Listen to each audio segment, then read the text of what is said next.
Bonjour à toutes et à tous, bienvenue. Bonjour, Bienvenue. bienvenue. Bienvenue au live meeting de Télécoop. Je vois qu'on est on est plus d'une dizaine. Si vous nous entendez bien, vous pouvez écrire dans le chat en bas à droite pour nous dire que tout fonctionne niveau son. Super, merci Lucie, Michel, merci beaucoup. Donc merci de vous être inscrits et connectés pour ce live meeting de Télécoop. Donc voilà, si vous voulez vous présenter, si vous jugez ça pertinent dans le chat, n'hésitez pas pour qu'on puisse un petit peu savoir à qui on s'adresse.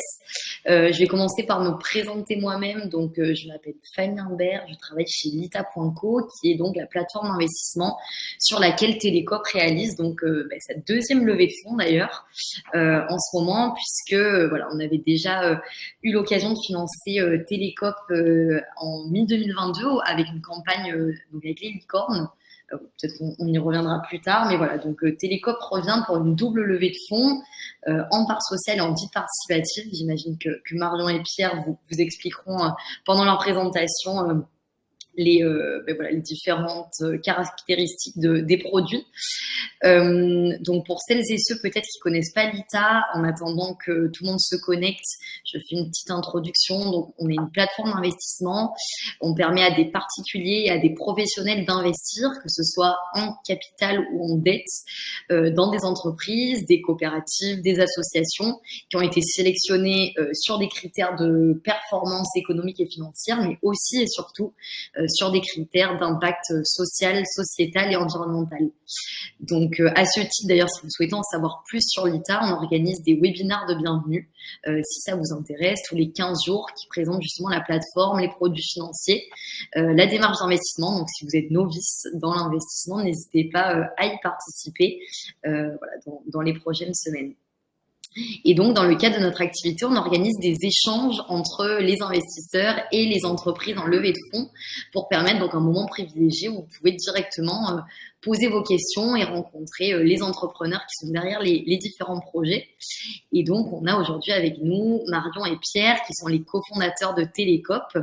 Donc déjà, merci à vous de vous être rendus disponibles. À savoir, si vous ne l'avez pas vu passer, Marion et Pierre seront aussi présents jeudi à notre soirée Pitch for Impact, donc qui a lieu à Paris. Il reste quelques places si certains sont intéressés, mais l'événement a lieu aussi en ligne, donc vous pouvez évidemment suivre à distance. Et donc, le format de ce live meeting, pour terminer, il va être décomposé en plusieurs temps. Donc, Pierre et Marion vont commencer par présenter l'activité de la coopérative et les enjeux de la levée de fonds pendant une quinzaine de minutes. Et ensuite, il y aura une session de questions-réponses. Donc, n'hésitez pas, dès que vous le souhaitez, à poser vos questions dans l'onglet dédié. Donc, juste à gauche de l'onglet chat, vous avez un onglet questions. L'idéal, c'est de les répertorier ici pour qu'on puisse ensuite y revenir assez facilement. Voilà, donc Marion, Pierre, je vous laisse la parole pour vous présenter et débuter l'événement. Merci. Merci beaucoup, Fanny, pour cette introduction. Peut-être en 2 mots nous présenter déjà qui on est. Moi, je m'appelle Marion Greffy. Je suis actuellement directrice générale de Télécoop et je fais partie des cofondateurs de la structure. Alors moi, j'ai plutôt une expérience dans le marketing, d'abord un marketing agroalimentaire, puis e-commerce. Et après, j'ai fait ma transition de carrière vers les métiers de l'économie sociale et solidaire via un programme qui s'appelle le programme associé On Purpose. Ensuite, j'ai travaillé dans l'associatif et ensuite, je suis arrivée sur les projets coopératifs parce que j'étais très intéressée par ce modèle qui permet finalement de réconcilier la question de la transition écologique, sociale et des questions aussi de partage du pouvoir et des richesses. Moi, c'est un modèle qui est assez abouti dans son fonctionnement et qui a même aussi de répondre vraiment aux enjeux de transition écologique et sociale que nous avons et dans lequel nous sommes en plein dedans, je dirais. Voilà, en quelques mots qui je suis. Et puis du coup, je te laisse la parole, Pierre. Oui, merci Marion. On est côte à côte, vous inquiétez, dans la même salle, donc si on se regarde, ne vous inquiétez pas. Moi, c'est Pierre Paco. Je suis très content d'être aux côtés de Marion. On a a cofondé ensemble Télécope il y a maintenant 4 ans, et j'ai plus un background d'ingénieur et de gestion de projet, travaillé en France et à l'international sur de l'infrastructure, de l'énergie, du transport, voilà, ce type de choses. Et puis, c'est en travaillant chez Enercop que j'ai découvert une forme d'organisation et d'entreprise qui porte à la fois un sens au niveau de la transformation de la société, mais aussi de l'impact écologique qui m'a donné aussi l'envie et l'inspiration pour aller créer Télécope, puisque à la base, on en parlait beaucoup avec Marion, avec tout un tas de communautés qui commençaient à réfléchir aux télécoms, et on ne trouvait pas d'acteurs dans lesquels on se reconnaissait ou qui portaient un message suffisamment sérieux sur la transition écologique et sociale. Et c'est pour ça qu'on a décidé de quitter ce qu'on faisait pour créer Télécope. Donc, sans plus attendre, je vous propose qu'on passe à la présentation. Et comme ça, on pourra vous en dire plus. Comme disait Pierre, on n'a pas trouvé un opérateur télécom engagé, alors on l'a créé, hein, et on l'a créé pas tout seul, on va en parler tout de suite, mais aujourd'hui, donc Télécope a été créé il y a 3 ans, hein, et on a commencé à avoir une base assez solide, hein, puisque on a environ 7500 abonnés qui nous ont rejoints depuis la création de la coopérative, majoritairement des particuliers et maintenant des professionnels, puisqu'on a ouvert le marché il y a quelques temps, depuis quelques mois en fait précisément. Puis on a un chiffre d'affaires aussi qui est en forte progression, qui est vraiment à l'image du fait qu'on a une bonne traction commerciale depuis le début, comme vous pouvez le voir sur ces données-là, et avec une trésorerie qui est globalement positive, notamment parce qu'on a fait des belles à la fois campagnes de levée de fonds auprès de nos sociétaires. On a un soutien tout au long de l'année aussi de leur part, qui nous permet aussi de pouvoir développer la structure tout en ayant une trésorerie qui est positive par rapport au chiffre d'affaires que l'on génère chaque année. On a un panier moyen, ça c'est aussi important de le dire, qui est en ligne avec le marché, puisque c'est environ 12 € hors taxe. Donc on pousse vers la sobriété des usages, effectivement, on va le voir tout à l'heure, à moins consommer du numérique, et pour autant, on est quand même en ligne avec un panier moyen du marché. Donc c'est aussi une force qu'on a dans notre positionnement dès l'origine. Les autres grandes forces qu'on a, c'est qu'on a un service qui vraiment répond aux attentes. Et ça, c'est le cas depuis les 3 ans sur lesquels on travaille sur ce projet-là, avec un taux de churn qui est très maîtrisé, hein, qui a un taux de churn inférieur à 1% d'un point de vue mensuel. Ça veut dire que les gens ne nous quittent pas, hein, les abonnés restent chez nous, ils sont contents en gros. C'est ça, et effectivement, ça se mesure aussi avec ce taux de satisfaction qui est vraiment très important, puisque 99% de nos abonnés, sur un badge de 1000 répondants, donc ça commence quand même à être assez solide, nous disent que voilà, ils sont satisfaits ou très satisfaits même de Télécope et de ses services. Et ça s'en ressent aussi finalement dans un taux de parrainage qui est important, puisque 15% de nos nouveaux clients sont des clients qui sont parrainés. Donc, on est fiers, quand on est abonné de Télécope, de parler de Télécope et de convaincre ses proches de faire aussi le choix de Télécope. Quelques mots sur notre impact, parce que effectivement, on a un opérateur mobile, je vais dire comme les autres, parce qu'on vraiment on donne le même type de service d'accès au numérique depuis un téléphone portable que les autres, sauf que on dit ça, mais en fait, on est radicalement différent, puisque nous, on va chercher justement vraiment à développer l'impact environnemental et sociétal de ce que nous fait et de nos pratiques. La première chose qui est très importante quand on regarde l'impact environnemental du numérique, c'est vraiment notre matériel, et en premier lieu nos smartphones quand on se parle d'opérateurs mobiles. Et donc nous, on travaille à encourager et à inciter nos abonnés à garder leur téléphone le plus longtemps possible. Et en moyenne, nos abonnés gardent leur téléphone 3,7 ans, c'est 1,2 ans de plus que la moyenne nationale. Et donc ça, c'est vraiment un impact tangible qu'on a, ne serait-ce que parce qu'on n'incite pas les gens à renouveler leur téléphone, mais on va plutôt les aider à le conserver, à le réparer, à le maintenir pour l'avoir le plus longtemps possible. Le deuxième impact environnemental, c'est ce qu'on appelle vraiment des gigas économisés. C'est-à-dire qu'aujourd'hui, quand nos abonnés passent chez Télécope, ils nous déclarent ce qu'ils consommaient avant de passer chez Télécope, et au fur et à mesure de leur vie avec nous, on constate que régulièrement, ils baissent leur consommation de données mobiles Au global de ce qu'on a réalisé en 2022, c'était 46 000 gigas de données mobiles sur un parc qui était moins important, puisqu'il fait des environs de 4 000 abonnés sur l'année complète.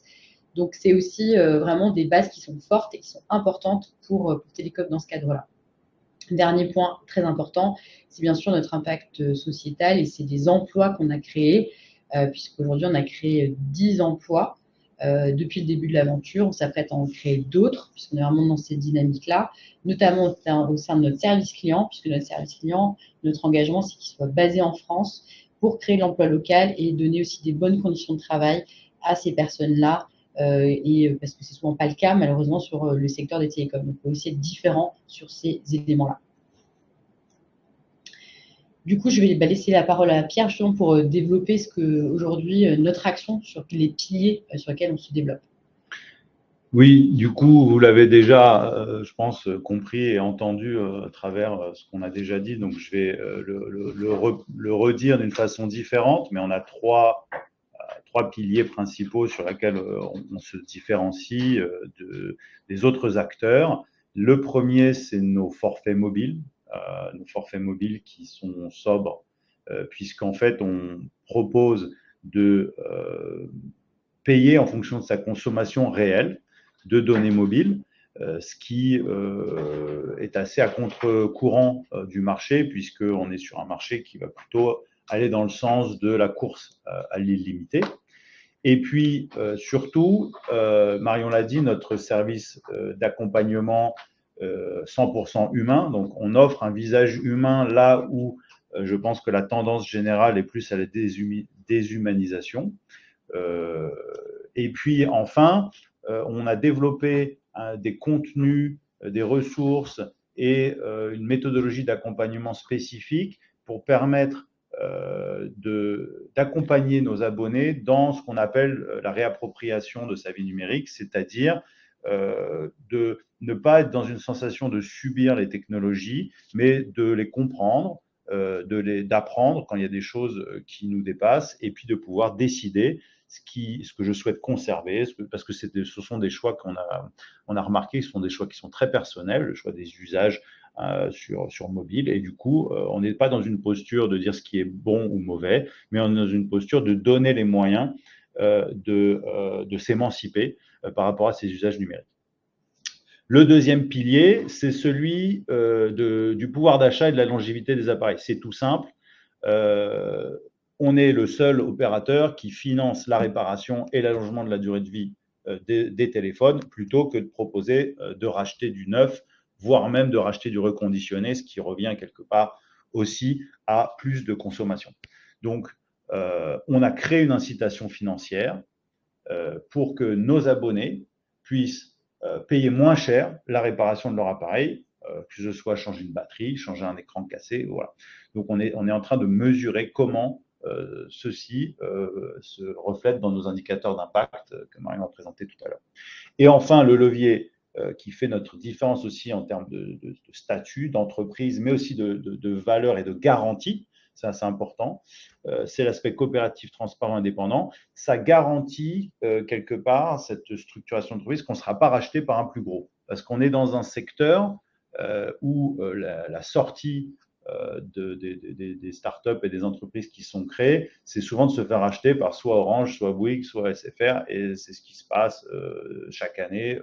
Dès qu'il y a un petit opérateur mobile qui commence à avoir du succès, il se fait racheter et du coup, il n'y a plus de concurrence et il n'y a plus cette idée de pouvoir aller plus loin et proposer, de garder les valeurs du départ, quoi.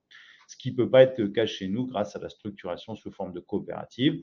Donc, l'entreprise appartient à des citoyens et elle est indépendante et elle le gardera dans la durée. Voilà. Marion, tu veux décrire les forfaits rapidement? Oui. Eh bien, effectivement, aujourd'hui, on a 2 forfaits. Donc ça, c'est les forfaits vraiment à destination des particuliers. Donc très rapidement, le premier forfait, c'est un forfait qui facture nos abonnés en fonction de leur consommation de données mobiles réelles. Donc il y a une base fixe, le forfait sobriété, 10 € appel et SMS, en France métropolitaine. Alors, ça inclut bien sûr les services en Europe, etc. Et ensuite, on paye 2 euros par giga de données mobiles consommées. Donc ça, c'est la première innovation aussi sociale qu'on a souhaité mettre en avant. C'est vraiment le fait de reprendre la main sur sa consommation de données mobiles. Et c'est comme ça qu'on l'a finalement réalisé. Le deuxième point, c'est pour les personnes qui veulent se lancer vraiment dans une logique de sobriété numérique avec ce forfait transition. C'est vraiment pour débuter avec 20 euros par mois. Et ça, c'est un forfait tout inclus pour avoir vraiment le maximum de transparence, que ça corresponde à quelque chose qui soit attendu sur le marché, mais qui soit en même temps radicalement différent parce que ça reste un forfait avec un nombre de gigas de données mobiles qui est raisonnable par rapport à la façon dont aujourd'hui le marché se comporte.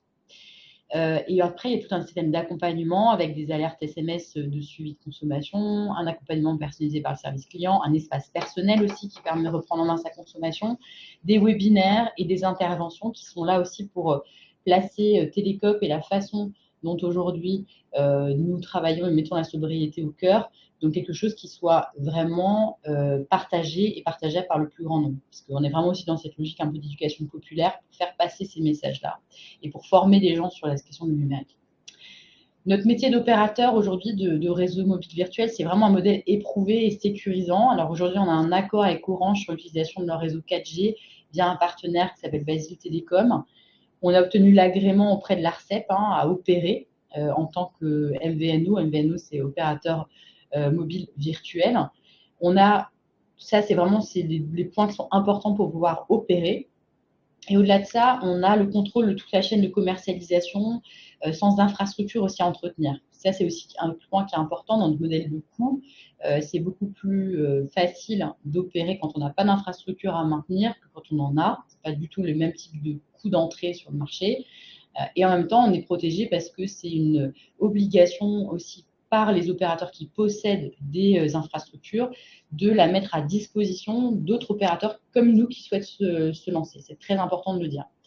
Et ensuite, on commercialise nos propres forfaits avec un modèle d'abonnement mensuel qui, du coup, sécurise le CA, donc le chiffre d'affaires d'une année sur l'autre. L'autre point, c'est qu'on a peu d'investissements dans les fonctions support à mener en amont de phase, c'est-à-dire que c'est vraiment les embauches qui se font en fonction de la croissance effective. Donc, pour vraiment maîtriser les coûts. Et au-delà de ça, pour faire ce choix de l'opérateur vraiment au service de l'intérêt général, comme l'a dit Pierre, on a vraiment choisi le modèle coopératif. Pourquoi? Parce qu'il y a des principes fondateurs qui nous permettent d'assurer notre raison d'être en fait sur le long terme, qui sont à la fois la lucrativité limitée qui est inscrite dans nos statuts de coopérative pour vraiment sécuriser notre action. La lucrativité limitée, ça veut dire concrètement que 57% des bénéfices qui sont réalisés dans la coopérative sont conservés dans la structure pour servir son impact. Et ensuite, les 43% autres, on décide en assemblée générale de ce qu'on fait concrètement de ces bénéfices-là. Au-delà de ça, on a un modèle démocratique pour vraiment permettre de répondre aux besoins de nos clients, puisqu'un sociétaire est égal à une voix. C'est une formidable façon de remonter aussi les besoins de nos clients et pour pouvoir être sûr que ce que nous faisons correspond à un marché. Donc ça, c'est aussi important dans notre façon de pouvoir développer l'avenir. On a une indépendance financière conservée et enfin un conseil d'administration qui est représentatif de chacun de ces catégories de sociétaires, mais surtout qu'on a voulu vraiment réactif. Donc, il se réunit tous les 2 mois pour pouvoir avancer des décisions si on a besoin de les prendre sur les éléments qui sont nécessaires pour rester réactif et rester le plus rapide possible sur ces sujets-là.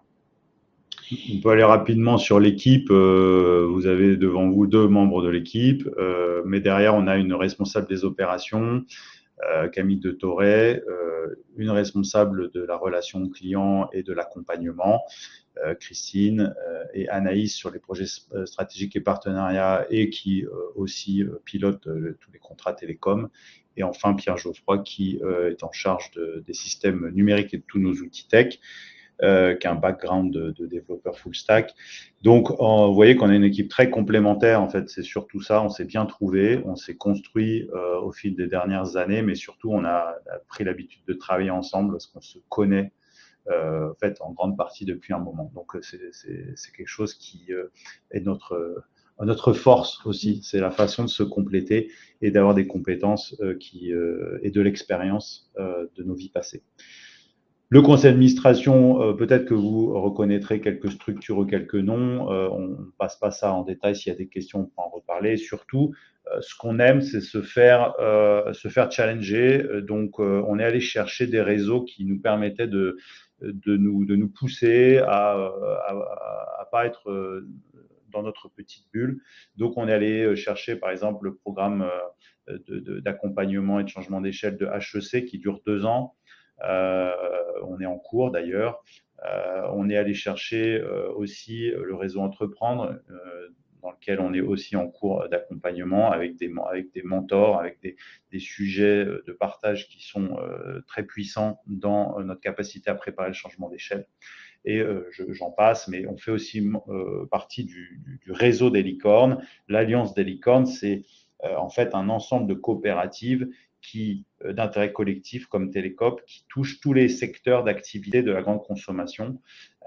Et on peut en citer quelques-unes, je ne vais pas toutes les citer, mais il y a Biocop par exemple qui vend des produits bio, ou Enercop qui vend de l'énergie renouvelable, qui est donc un fournisseur d'énergie, et bien d'autres. Sur l'ensemble de la consommation, on a une vision de transformer le monde aussi à travers des nouvelles formes d'entreprise et des nouvelles formes d'activité sur nos cœurs de secteur chacun. Je passe à la suite. Il faut peut-être qu'on passe aussi aux questions. Je vois qu'il commence à y avoir pas mal de questions. Peut-être pour aller rapidement sur ces sujets, ouais. Vraiment, ce qu'il faut retenir sur les bases établies, c'est que on a cherché vraiment à construire un modèle qui dépend maintenant de 2 marchés, à la fois les particuliers et les professionnels. On a commencé par les particuliers, là on a intégré les professionnels pour pouvoir vraiment avoir un marché qui fonctionne et qui ne dépende pas d'un seul type de donneur d'ordre. Ça, c'est important parce qu'il y a vraiment, comme on le voit dans les cas d'inflation, etc., c'est important de pouvoir vraiment avoir ces 2 types de marchés pour pouvoir continuer à se développer.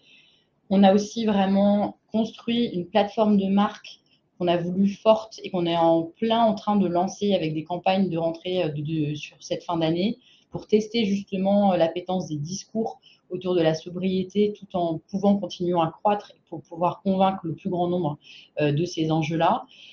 Et comme Pierre l'a dit, ces 3 premières années, ça a été aussi le moment de consolidation d'équipe.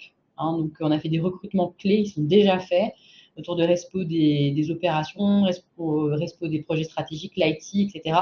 Vraiment, l'équipe est stabilisée aujourd'hui dans notre façon, effectivement, qu'on a de fonctionner.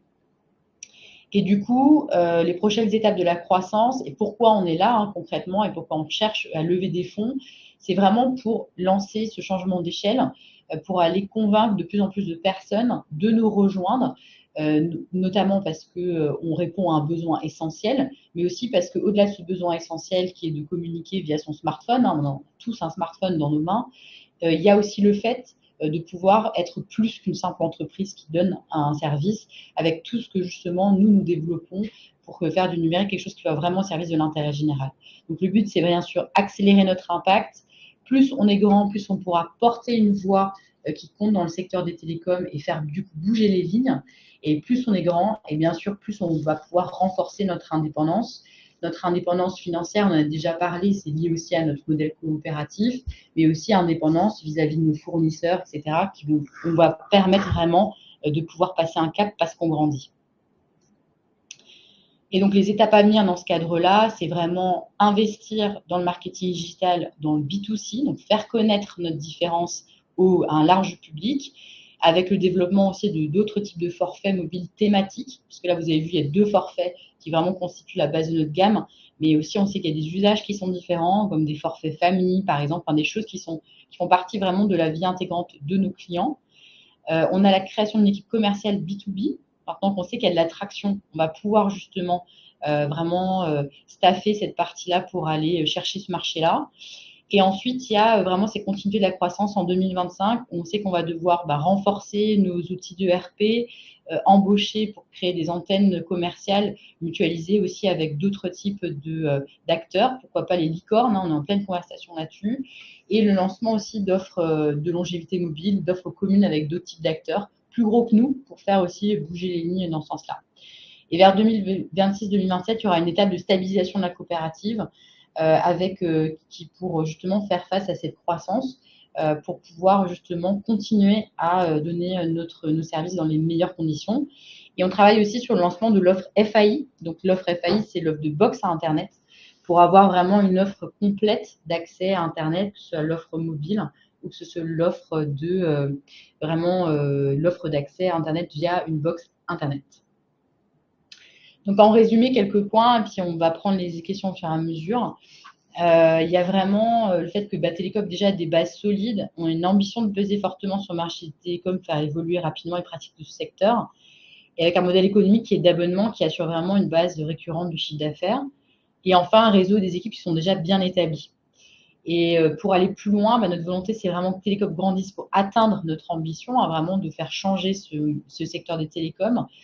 Et après, là, on a déjà fait des tests déjà sur cette fin 2023 qu'on a pu déjà financer. Le but, c'est d'accélérer en 2024-2025 vraiment sur le marketing digital par rapport à ce qu'on a appris ces dernières semaines, ces derniers mois sur la partie activation digitale. Les recrutements, comme je disais, ils vont vraiment être réalisés en ligne avec la croissance de l'entreprise pour avoir un minimum de risques. Et enfin, le but, c'est vraiment de développer notre avantage concurrentiel qu'on a déjà mis en avant, mais qui est avec l'objectif de travailler sur la longévité des mobiles. Parce que comme on dit chez nous, le bon mobile, c'est celui que vous avez déjà. Mais pour ça, il faut aussi pouvoir être accompagné de manière efficace pour vraiment faire vivre cette promesse. Et ça, c'est le but aussi de continuer à créer et construire cet avantage concurrentiel. Voilà en quelques mots ce que vous pouvez dire. Peut-être qu'on peut prendre effectivement les questions à ce stade. On va prendre une minute et on va prendre les questions. On va prendre une minute juste pour parler du produit qui est sur l'ITA très rapidement. Du coup, sur la plateforme, vous allez avoir la possibilité de devenir sociétaire et la possibilité de prendre des titres participatifs. Pour pouvoir prendre les titres participatifs, il faut être sociétaire. Donc, c'est pour ça qu'il y a cette double mécanique. Donc, je me permets de bien la préciser. Donc, si vous êtes déjà sociétaire, on est très content que vous soyez là et vous connaissez probablement déjà Télécope un petit peu. C'est l'occasion de prendre uniquement des titres participatifs pour aller plus loin. Donc, c'est un autre produit. Si vous n'êtes pas sociétaire, en fait, la première étape, c'est de devenir sociétaire. Et ensuite, suivant un ratio de une part sociale pour chaque part sociale, qui vaut 100 €, vous pouvez prendre jusqu'à 5 titres participatifs qui chacun vaut 100 € également. Donc voilà, c'est comme ça que la mécanique, on l'a fixée, sachant que le titre participatif est rémunéré, qu'on va en émettre au maximum 5 000. Et vous voyez ce qui est écrit ici, c'est un produit qui reste bloqué pendant une durée de 7 ans. Voilà.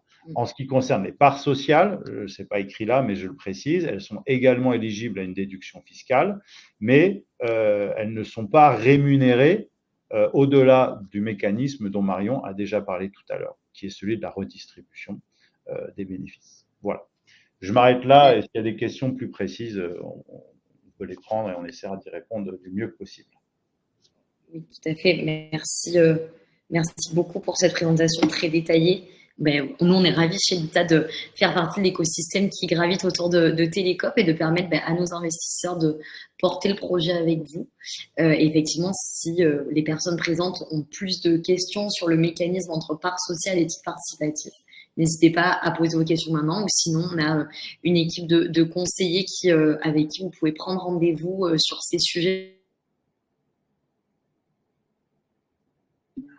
Voilà. À noter que si vous êtes déjà sociétaire, pour accéder à la campagne anti-participatif, il faudra mettre votre code de sociétaire.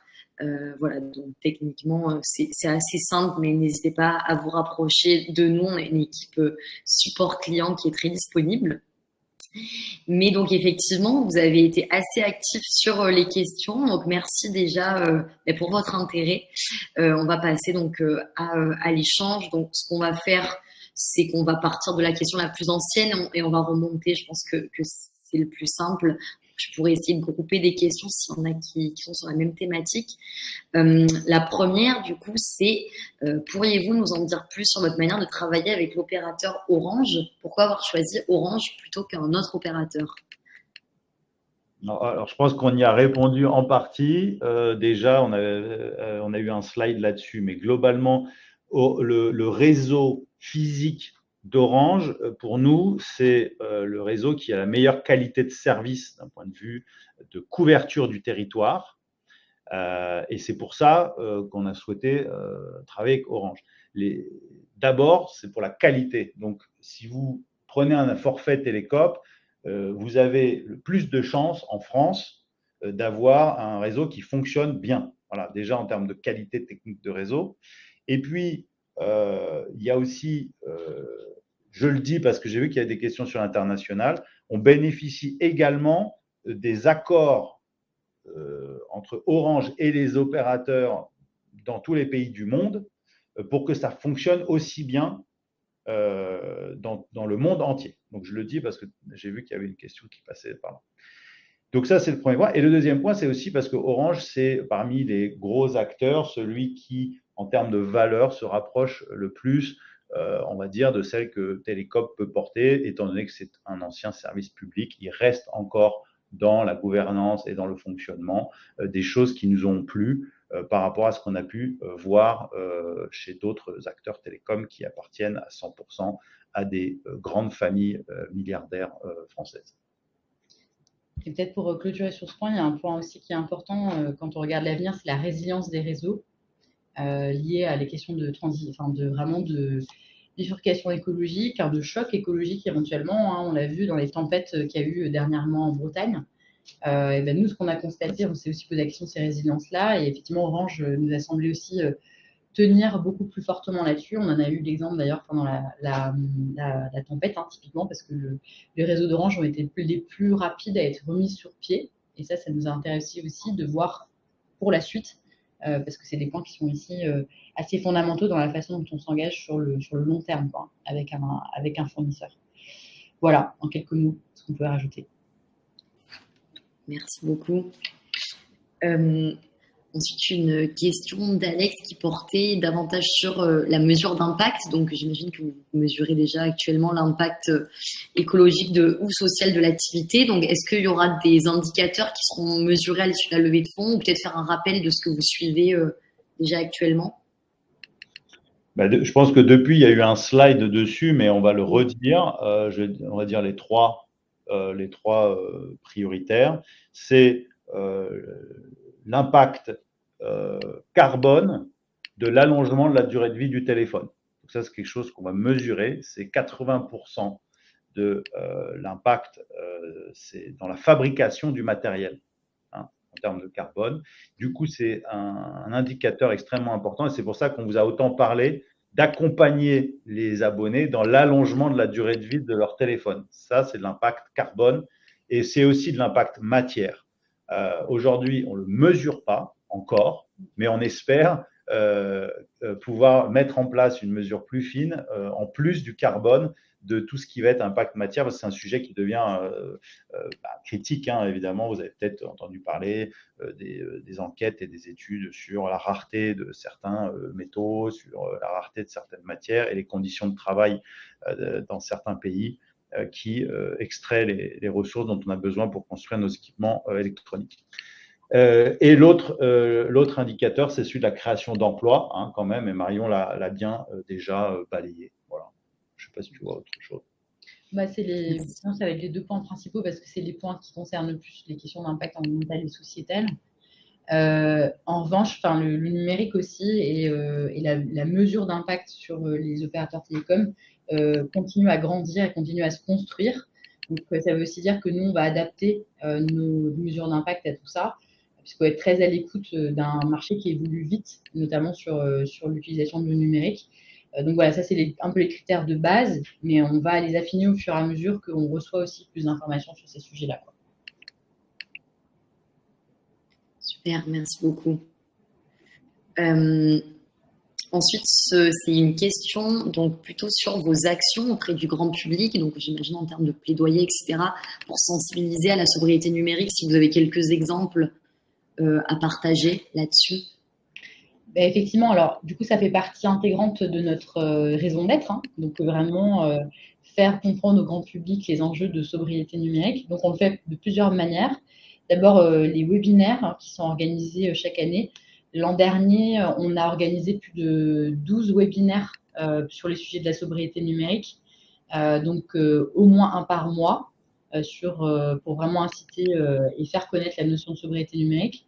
Ensuite, on fait beaucoup d'interventions, donc à la fois dans des conférences, etc., mais aussi beaucoup dans les écoles, donc pour sensibiliser les étudiants, donc les écoles et les facs, donc sensibiliser les étudiants sur les notions de sobriété numérique. L'an dernier, pareil, on en a fait au moins une dizaine. On a fait 10 interventions dans différentes écoles, etc. Ça, c'est un deuxième levier d'action fort qu'on mène. Et le troisième levier, qui fait partie intégrante de notre mission, c'est vraiment d'intéresser la presse à nos sujets, donc sur les sujets de sobriété numérique. Donc là, on a relancé aussi pareil, on le relance régulièrement, des plans de relations de presse sur ces sujets pour faire émerger les sujets de sobriété numérique. Donc on attaque un peu tous les fronts parce que c'est important de faire connaître cette problématique-là. Dans les temps qui vont arriver, enfin les temps à venir, on va vraiment se concentrer sur les relations presse et les webinaires, notamment parce qu'il y a des enjeux opérationnels derrière pour pouvoir vraiment bien le faire et le faire de manière efficace, de manière systémique. Et c'est vraiment ce qu'on a vu aujourd'hui, ce qui était le plus intéressant et impactant. On va continuer à faire des interventions, mais plus liées à notre communauté. Ça, c'est aussi hyper intéressant puisqu'on a 1300 sociétaires aujourd'hui. Donc, c'est 1300 personnes qui peuvent relayer ces messages à partir du moment où on les forme pour pouvoir le faire d'autant mieux. Et ouais, et puis un exemple un peu sympa, concret comme ça pour donner un petit peu des idées, c'est que on a été présent dans une boutique dans la gare de Rennes, par exemple, l'année dernière, qui mettait en avant la sobriété numérique, et on a animé des ateliers sur place dans la boutique avec des gens qui pouvaient venir tous les jours pour participer à un atelier. Donc, on a conçu cet atelier. Voilà, c'est typique de choses qu'on fait. Ensuite, cet atelier, on le partage et on peut avoir un sociétaire ou quelqu'un qui s'en empare et qui lui-même ensuite fait effet boule de neige. C'est un peu notre philosophie, c'est aussi de créer des choses qui sont un peu open source et qui peuvent permettre de diffuser, sensibiliser à la sobriété. Super, merci. Du coup, Hendrik, si jamais ça vous intéresse, j'imagine qu'en suivant Télécope, vous aurez les infos là-dessus. Ensuite, on a une question de Michel sur votre position ou limitation en termes d'usage 4G, 5G. Alors, j'en profite pour dire que le webinaire, il y en a un demain à midi. Donc, si jamais vous pouvez vous inscrire sur le site de Télécope, il y a un bandeau directement pour vous inscrire et y participer. Ça vous donnera une bonne idée. Donc, Michel, merci pour la question. Alors, cette position, en fait, nous, à l'origine, quand on a créé Télécope, c'était au beau milieu du lancement de la 5G. C'était il y a un peu moins de 3 ans. Il y avait vraiment la décision du gouvernement qui a été de lancer justement les infrastructures 5G. Alors, nous, aujourd'hui, ce qu'on pense, c'est que, et ce n'est pas nous qui le pensons, c'est des études, donc nous, on ne relaye que des études qui sont liées justement à ces questions d'impact environnemental. Le cœur aujourd'hui, on l'a dit, l'impact environnemental du numérique, c'est vraiment la fabrication de ce qu'il nous faut pour nous servir du numérique. Donc, aussi bien nos smartphones, mais aussi les infrastructures, les data centers, tout ce qui gravite autour de l'utilisation du numérique. Et aujourd'hui, le fait de lancer finalement une nouvelle infrastructure, telle que la 5G par exemple, c'est contribuer à développer d'autant plus l'impact environnemental du numérique via vraiment le matériel qui est nécessaire à se servir du numérique, donc des infrastructures, etc. Donc notre posture, et là-dessus, c'est vraiment d'encourager les gens à réduire leur utilisation de la 4G. Nous, on ne propose pas aujourd'hui de forfait 5G parce que justement, l'enjeu, c'est de dire, en fait, il y a des réseaux qui existent, qui fonctionnent bien déjà et qui permettent de rendre les services dont on a besoin aujourd'hui d'un point de vue essentiel, quand on est un particulier ou un professionnel. Donc, c'est pour ça qu'on va plutôt inciter à l'utilisation de la 4G et réduire de manière générale l'utilisation. Ce qu'il y a derrière, j'aurais probablement pas le temps de développer, mais c'est vraiment cette notion d'effet rebond. Le numérique, on le voit particulièrement, c'est très fort. C'est que systématiquement, on s'est lancé dans des développements de nouvelles infrastructures pour répondre à des enjeux liés, soi-disant, à un certain encombrement, on va dire, des infrastructures existantes. Ça, c'est lié au fait que on est de plus en plus à utiliser le numérique, on l'utilise de plus en plus longtemps, de plus en plus souvent. Donc, il y a peut-être potentiellement des enjeux au fur et à mesure vraiment de bouchons, on va dire, sur les infrastructures existantes. Et donc, du coup, on se lance dans une nouvelle infrastructure. Mais ça, c'est un chemin qui peut continuer très longtemps. Et tant et si bien que justement vraiment l'impact environnemental du numérique peut se développer de manière hyper conséquente parce qu'on va se lancer à chaque fois dans de nouvelles infrastructures. Donc nous, ce qu'on dit, c'est que utilisons ce qui existe déjà, utilisons bien et utilisons de manière sobre pour pouvoir vraiment s'assurer qu'on puisse continuer à se servir du numérique dans les décennies qui viennent et pour ce qui est d'important et des vraiment opportunités que pose le numérique. Super, merci Marion. Ensuite, une question de Jean, alors qu'on va peut-être coupler avec les questions de David. Donc, au niveau du prix, Jean demandait sur quels axes allez-vous agir pour maintenir vos prix ou les réduire à l'avenir. Et on peut peut-être coupler avec David qui disait que le prix lui semblait un petit peu élevé et voilà, quelle stratégie pour convaincre les consommateurs. Je vais donner quelques éléments. Marion, tu me complètes, n'hésite pas. Le marché, je vais dire 2 mots sur le marché parce que c'est important de se rendre compte qu'on est arrivé dans le marché de la téléphonie mobile à des prix qui étaient tellement bas que les opérateurs, en fait, ils gagnaient plus leur vie et c'est ce qu'on est en train de voir là avec un réajustement depuis 2 ans. Si on regarde les études de l'ARCEP, qui sont du coup quand même des études très bien documentées d'un organisme public, en fait, le prix moyen des forfaits mobiles pour les particuliers augmente de façon significative depuis 2 ans en moyenne. Alors, ça ne veut pas dire qu'il y a toujours des gens qui trouvent la meilleure promo du moment, etc. Mais en moyenne, c'est quand même important de constater que ça augmente de façon significative. Je ne me rappelle plus du pourcentage d'une année sur l'autre, mais c'était de l'ordre de plusieurs dizaines de pourcents. Donc, ce n'est pas juste quelques pourcents. Le chiffre exact, on pourra vous le retrouver. Je suis désolé, je ne préfère pas dire une bêtise. Mais du coup, ce qui se passe, c'est que nous, on arrive, Télécope, avec une idée de transparence et de prix juste. On ne cherche pas à être le moins cher et on ne cherche pas non plus à être dans une gamme de luxe. Ce n'est pas notre proposition de valeur. Donc, en fait, notre proposition de valeur, c'est d'être au juste prix.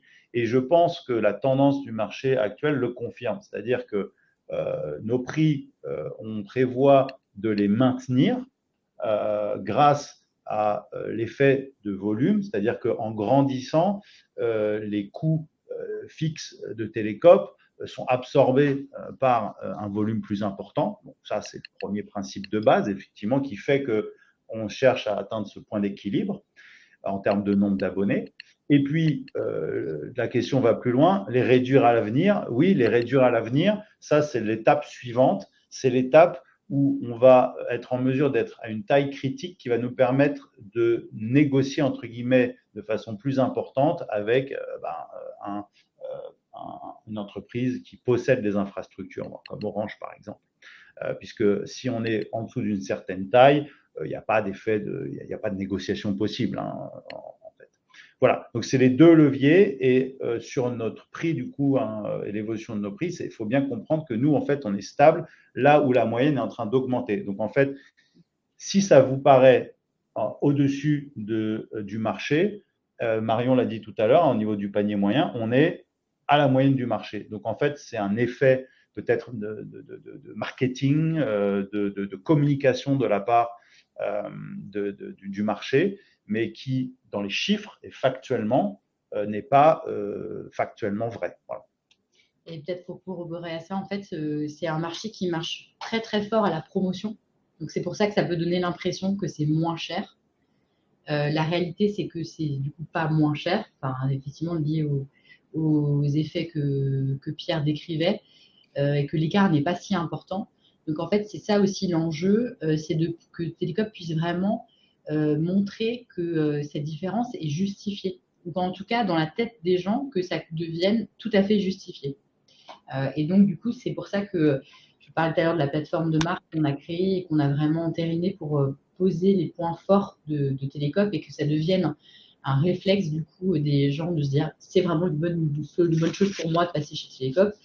Et donc, je citerai 2 choses là-dessus. La première chose, c'est vraiment le service client, donc la qualité du service client. Aujourd'hui, on a fait l'enquête satisfaction, je vous en ai parlé, mais on a fait des enquêtes à l'extérieur aussi et à vérifier. On a 5 sur 5, enfin, c'est sur 80 avis, donc on vient de le lancer, bien sûr, mais avec plein de gens différents de notre base. Donc, ça montre quand même qu'il y a une forte, vraiment fort attachement à ce qu'on fait et une reconnaissance de ce qu'on fait de manière différente. Donc ça, c'est un premier point. Et le deuxième chose sur laquelle il y a vraiment, à mon avis, un avantage prix qu'il faut qu'on aille développer, c'est le fait que les gens gardent leur téléphone plus longtemps. Et ça, c'est tout bête, mais c'est ça, en fait, aussi, il y a des économies importantes à faire. Parce qu'on est chez Télécope, parce qu'on est accompagné à garder notre téléphone plus longtemps, on fait des économies aussi. Et des économies probablement plus fortes que les quelques euros qu'on va économiser en changeant de forfait régulièrement. Voilà, enfin, parce que c'est ça, en fait, c'est quelques euros à la différence aujourd'hui du prix d'un mobile, en fait, concrètement. Tout à fait. Merci beaucoup. Et puis c'est vrai aussi que au final, avec les opérateurs dits classiques, on a souvent un nombre démesuré de données, voilà, plus de 100 gigas, mais en réalité, moi, à titre personnel, j'en utilise rarement plus de 10. Donc finalement, voilà, si on compare aussi à... Et mon forfait n'est pas plus cher que ce que vous proposez. Peut-être, alors Pierre, je sais que tu es revenu un peu là-dessus, mais par rapport à votre présence en Europe et dans le monde au niveau du prix, comment ça fonctionne? Est-ce que tu veux rajouter un point là-dessus? Parce qu'il y avait 2 questions de Lucie et de Michel. Sinon, on passe aux autres questions. Vu que très rapidement, ouais, très rapidement, nos forfaits, ils incluent les appels et SMS, les données mobiles en France et en Europe. C'est une obligation d'avoir une forme d'alignement quand on voyage en Europe. En tout cas, c'est ce qu'on appelle contractuellement la zone 1, mais en gros, c'est tous les pays d'Europe, avec une petite exception pour la Suisse, parce qu'ils ne font jamais des choses comme les autres, les Suisses. Mais globalement, vous voyagez en Europe, les services télécom fonctionnent et on a prévu une inclusion dans le forfait inclus, donc il n'y a pas de tarif, il n'y a rien à payer de supplémentaire pour utiliser sa donnée mobile, passer 1 heure d'appel quand on est en voyage, machin, les hôtels, tout ça, et puis les SMS également. Donc au niveau de l'Europe, c'est vraiment identique, je pense, à ce que propose le marché. On est aligné en fait sur la proposition du marché. Pour ce qui est de monde, là, c'est pareil, hein, on est aligné avec le marché, c'est-à-dire qu'il y a des forfaits qui existent qui incluent le monde, mais les ordres de prix, on n'est pas du tout sur la même chose. Et du coup, c'est nous, dans le monde, ça fonctionne, le service fonctionne, il n'y a aucun problème. Si vous voyagez dans des pays exotiques, il n'y aura pas de souci. Par contre, au niveau des coûts, on recommande dans certains cas de prendre une carte SIM locale, hein, c'est ce que maintenant dans les bonnes pratiques, parce que effectivement les coûts peuvent être très élevés dans des zones très exotiques où il y a très peu de volume, quoi. Voilà. Ok, super. Merci pour le complément. Une question de Louis sur le partenariat mis en place avec Common. Y a-t-il des avantages à souscrire à Télécope et Common en même temps? Donc, vous en avez déjà un petit peu parlé, mais ça va aussi avec une question de Lucie qui a vu passer sur certaines de vos vidéos sur votre site internet que vous utilisez des Fairphone. Voilà, quels sont les partenariats avec ces entreprises téléphonie responsables? Oui, alors concrètement, avec Common fait aussi partie du groupement des licornes. Hein. Donc, effectivement, on a travaillé avec eux dès le début pour lancer une offre commune. Donc, concrètement, quand on est client Télécope, client de Common, on bénéficie de 1 € de réduction mensuellement sur sa facture chez Télécope et 1,50 € chez Common. Donc, ça, c'est quelque chose dont vous pouvez bénéficier directement quand vous êtes client des 2 coopératives. Ça, j'allais dire, ça préfigure presque la suite. En fait, on a commencé avec Common parce que bien évidemment, c'était le plus naturel, le plus proche par rapport à ce que l'on fait dans les 2 coopératives. Mais ensuite, le but, c'est d'aller plus loin. Donc, par exemple, Fairphone, effectivement, on travaille avec eux dans le cadre de collectifs surtout là pour le moment faire évoluer la réglementation. parce qu'effectivement, on a des points d'acquaintance sur ces sujets-là. Et là, justement, dans notre feuille de route, ce qui est prévu, c'est effectivement de pouvoir proposer aussi du Fairphone, hein, quand on est abonné de Télécope. Ça, c'est des choses qui vont arriver aussi naturellement, puis c'est d'autant plus facile de les mettre en place. Ce qu'on fait, en tout cas, dans tous les cas, même si aujourd'hui, on commercialise nous pas directement les téléphones, c'est-à-dire qu'on a fait un travail de référencement sur toutes les façons de s'équiper de manière durable. Donc, le Fairphone en fait partie parce que d'un point de vue de téléphone neuf, mais il n'y a pas que ça. Il faut aussi qu'on travaille un peu pour toutes les bourses. Donc c'est aussi, on a aussi développé une connaissance des bons reconditionneurs avec un bon niveau de qualité, etc. Donc on est aussi en capacité de recommander à notre communauté des solutions pour s'équiper à des coûts qui sont corrects, quoi. Ça, c'est important aussi. Donc, même si on ne commercialise pas directement, et c'est aussi surtout un des engagements, c'est-à-dire que si on commercialise en direct, notre modèle économique, en tout cas à l'origine, on a vraiment pensé comme ça, on ne voulait pas que notre modèle économique dépende du fait de vendre des téléphones. Comme c'est le cœur de l'impact environnemental du numérique, si on se met à se dire qu'on va vendre un max de téléphones, on aura tout perdu par rapport à la question de l'impact écologique. Donc, nous, on va plutôt recommander aux gens la bonne façon de s'équiper. Notre service client, encore une fois, il est là pour ça aussi. Donc ça, c'est aussi important de le dire. On le fait dans cette vision-là. Par contre, c'est important de faciliter la vie aux gens, de pouvoir s'équiper facilement. Donc, c'est pour ça qu'on travaille dans le futur sur des partenariats avec d'autres types de partenaires, pas que Common, pour pouvoir s'équiper de manière durable. Merci. Et alors, une autre question de Louis, peut-être donc, je sais pas si je pense pas que vous soyez revenu dessus. Que font les opérateurs classiques du surplus de données dans les forfaits qu'ils proposent? Est-ce que ce surplus pollue? Et par exemple, Louis donne l'exemple, donc il a 50 gigas, mais qu'il n'en utilise que 5. Louis, j'ai envie de vous dire bienvenue chez nous. Hein, avec ça, il va passer chez nous. Mais votre exemple, c'est tout à fait, c'est l'archétype en fait de comment ça marche sur le secteur. C'est-à-dire que c'est des forfaits très gros et en fait finalement on consomme très peu. En toute honnêteté, en fait, quand on ne consomme pas cette donnée mobile, on va nécessairement moins polluer. Mais c'est pas si facile. C'est ça là, le point en fait très important à comprendre, c'est que aujourd'hui, ce qui pollue vraiment, c'est vraiment notre matériel dont on se sert pour travailler le numérique et pour se servir du numérique. Donc, ça veut dire que, effectivement, quand vous consommez peu, et quand c'est la somme des gens qui consomment peu, on a moins besoin, concrètement, de nouvelles infrastructures pour répondre à ces développements de consommation, etc. Ça, c'est un point, bien sûr, qui est important. C'est l'effet systémique du fait qu'on est de moins en moins nombreux à consommer beaucoup. Par contre, ce qui est très problématique dans ces forfaits-là, c'est qu'ils donnent l'impression que le numérique est illimité et qui n'a pas d'impact. En fait, quand on se dit j'ai 50 gigas, je peux consommer 50 gigas. Or, ce que je disais tout à l'heure, c'est-à-dire que quand la question de Michel sur la question de la 4G et de la 5G, etc., c'est-à-dire que le numérique, il a des impacts parce qu'on s'équipe de plus en plus, parce qu'on construit de plus en plus d'infrastructures, parce qu'on se développe de plus en plus le numérique. Dans un contexte où le numérique, ça je le rappelle, n'a pas remplacé d'autres secteurs carbonés de l'économie. Parce que nous, on continue à émettre de plus en plus de gaz à effet de serre. Le numérique devrait pouvoir en remplacer, mais ce n'est pas ce qu'on voit pour l'instant. En fait, le numérique arrive presque en plus de tout le reste. Donc, en fait, ces forfaits-là, c'est là où ils sont problématiques. C'est qu'ils donnent l'impression que le numérique est illimité. Or, non, le numérique n'est pas illimité. Il compte sur des ressources qui sont, elles, limitées à la surface de la planète, qui ont un impact que quand on va les extraire, quand on les utilise, quand on fabrique ce qu'il faut avec, et ensuite, ils ont un impact quand on les utilise. Donc, ce qu'on dit, c'est le numérique, c'est génial, c'est une super opportunité, c'est pas la question, mais c'est que dès maintenant, il faut repenser à consommer différemment pour s'assurer qu'on pourra continuer à se servir des formidables opportunités dans le futur. Et ça, c'est aussi important, c'est qu'on se bat contre cette idée du numérique tout illimité, parce que c'est cette idée-là qui s'insinue et qui pourtant est totalement fausse dans l'impact concret réel du numérique.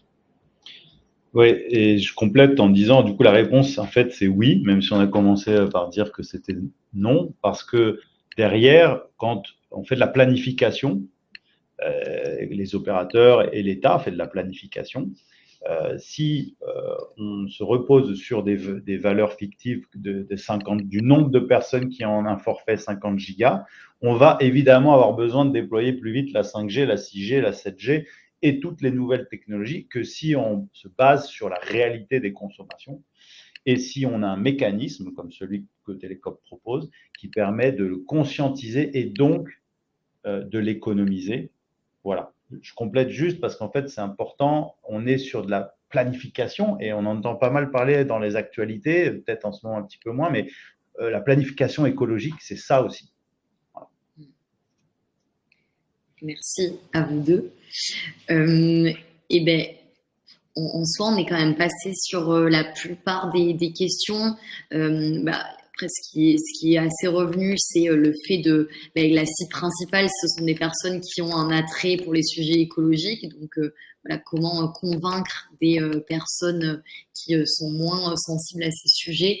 Je ne sais pas si peut-être pour finir, vous voulez revenir là-dessus et puis ensuite on clôturera l'événement s'il n'y a pas d'autres questions.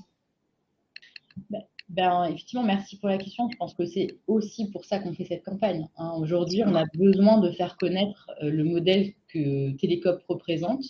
Parce que bien sûr, on travaille sur les questions d'impact environnemental, mais on ne travaille pas du tout que là-dessus. En fait, on travaille sur vraiment la juste répartition du pouvoir, juste répartition des richesses, dans un secteur qui est tout à fait monopolistique, qui est détenu par quelques acteurs, dont justement quelques hommes d'affaires très puissants. Je le cite quand même parce que c'est très important.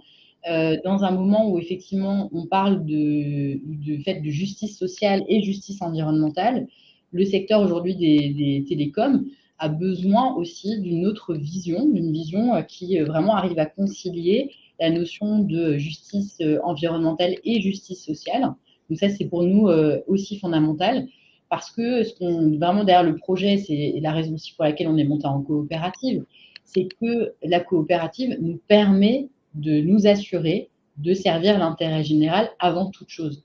C'est-à-dire que nous, dans notre quotidien, quand on fait le choix de développer tel ou tel forfait, quand on fait le choix de recruter telle et telle personne, de grandir ou effectivement d'organiser notre équipe, on le fait à la fois, bien sûr, pour assurer la pérennité économique de notre structure, c'est bien sûr fondamental, mais aussi pour servir des enjeux environnementaux et sociétaux.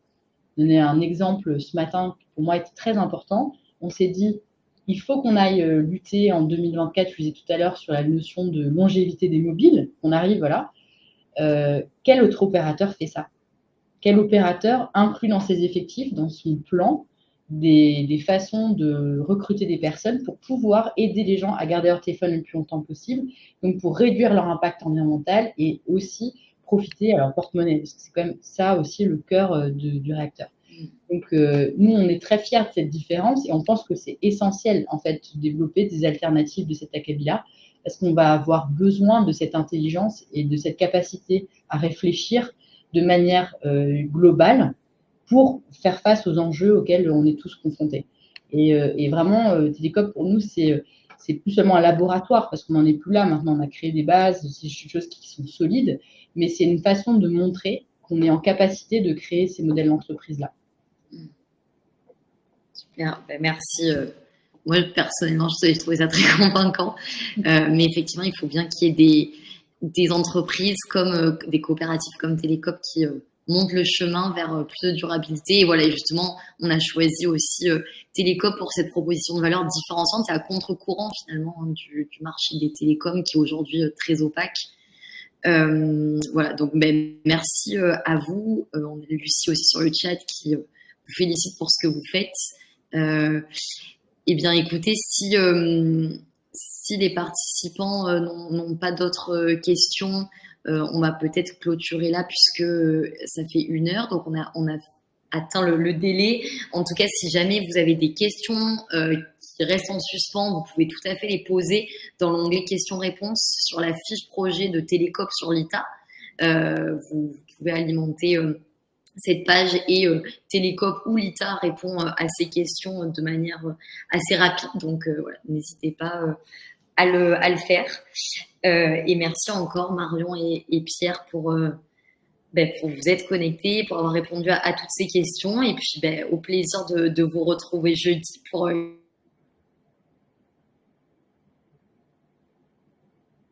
Merci beaucoup. Merci beaucoup à tous. J'ai l'impression que la connexion avec Fanny est un peu… Mais en tout cas, merci. On était absolument ravis de prendre ce temps avec vous. Fanny disait, c'est possible d'écrire bien sûr sur la fiche projet, mais vous pouvez aussi nous contacter parce qu'on a un service client qui répond au téléphone. Hein. Il n'y a pas de chatbot ou autre. Hein. On vous répond en direct. Donc, c'est avec grand plaisir. Donc, n'hésitez pas. Merci beaucoup. Merci beaucoup. Merci beaucoup. Bonne journée. Au revoir. Bonne journée. À très bientôt. Au revoir.